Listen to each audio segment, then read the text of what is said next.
കൃഷി ചെയ്തത് ഇവന്മാരൊക്കെ എവിടെ നിന്നായിരിക്കും വന്നിട്ടുണ്ടാവാന്ന്.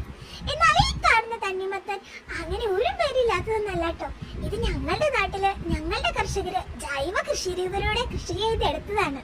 നോക്ക്, ഈ കാണുന്ന പാടം മുഴുവൻ ഞങ്ങളെ തണ്ണിമത്തനുകളാണ്. കണ്ടില്ലേ, ഉരുണ്ടും വരണ്ടും ഓരോരുത്തർ ഇങ്ങനെ ഇലയുടെ ഉള്ളിൽ പതുങ്ങി ചുരുണ്ടിരിക്കുന്നത്. രണ്ടു തരം തണ്ണിമത്തനാണ് ഞങ്ങൾ കൃഷി ചെയ്തത്. ഒന്ന് മഞ്ഞ തണ്ണിമത്തനും ഒന്ന് ചുവപ്പ് തണ്ണിമത്തനും. അതിലൊരെണ്ണം സീഡ്ലെസ്സും കൂടി ഞങ്ങൾ നോക്കിയായിരുന്നു കേട്ടോ. നല്ല മധുരാണ്. ഈ കാണുന്ന പാടം മുഴുവനും ഞങ്ങളെ തണ്ണിമത്തൻ കൃഷിയായിരുന്നു. പഞ്ചായത്തിന്റെ സഹകരണത്തോടു കൂടിയാണ് ഈ വട്ടത്തെ തണ്ണിമത്തൻ കൃഷി. ഇതിനു മുൻപ് ഞങ്ങൾ കടുക്, സൂര്യകാന്തി അങ്ങനെ പലതും കൃഷി ചെയ്തിട്ടുണ്ട്. തണ്ണിമത്തനൊരു മധുരമുള്ളൊരു അവസരമായിരുന്നു.